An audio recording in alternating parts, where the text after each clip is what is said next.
1 kilometer means another language. Even half a kilometer means another language. Come and say. Come and say. Come and say. Come and say. Travel to Sokoto, then go speak Fulani.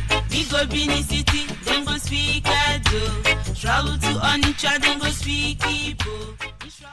These are the words Nigerian singer Evi Edna Ogholi sang in her 1988 song 1 Kilometre. 1 kilometre means another language.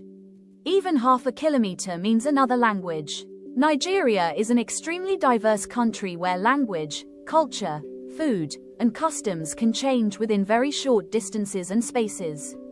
These differences shape how communities live, how they relate to authority, and how local, regional and national events are experienced or responded to. When these realities are overlooked, misunderstandings grow and history repeats itself. If you are a Nigerian, or you care about the future of Nigeria, please watch till the end. Subscribe to Say a Prayer Guys. May Nigeria never happen to you. Share this video, and contribute your thoughts in the comments. We invite you to join our community that will keep saying what needs to be said about Nigeria and Nigerians. Evi Edna Ogholi was born on the 6th of July, 1966 in Isoko, Delta State, South Nigeria. She became widely known as a Nigerian reggae musician in the late 1980s for her music rooted in the everyday realities of life in Nigeria. Her song, 1 Kilometre, released in 1988, captures a simple but enduring truth about Nigeria. People living close to one another can experience the same country in very different ways, shaped by language, identity, and history. As clearly seen in Biafra, lest we forget, Dr. Richie Adewusi's real eyewitness account as a child who lived through the Biafra War, these differences carried severe consequences during the conflict. The war was a daily fight for survival experienced by civilians, as the soldiers who were supposed to defend the civilian populations became terrors and nightmares to southeastern population, especially children, women, and the elderly. Entire families were forced to flee their homes with little warning. Towns and cities emptied as people moved from place to place in search of safety. Many walked long distances without food, clean water, or medical care, and many children learned to recognize the sound of approaching aircraft and bombs before they could read or write. Hunger became a constant, which caused malnutrition, which weakened bodies and claimed countless lives, particularly among children, introducing previously unknown words and diseases like kwashiorkor. Language and place of origin often determined how people were treated.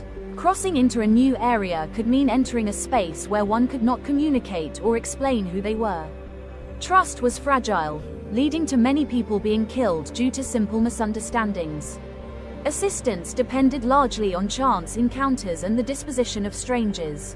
There were no markets, no hospitals, and schools shut down entirely. Daily life revolved around avoiding danger and finding something to eat, sometimes anything at all that moves. The war lasted for nearly 3 years, and its effects did not end when the fighting stopped.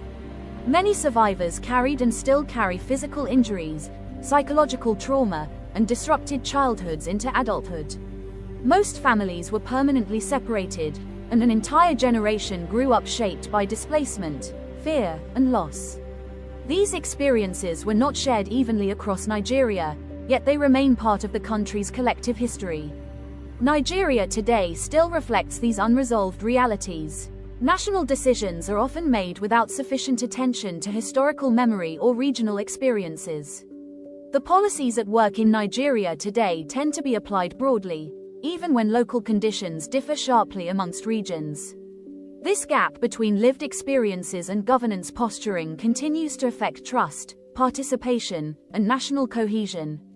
1 Kilometre reminds us that understanding Nigeria requires attention to its many lived realities, and acknowledging its diversity, not trying to change it by introducing policies to force Nigerians into who or what they are not and have never been, which leads to different types of resistance and strained inter-ethnic and inter-religious conflicts.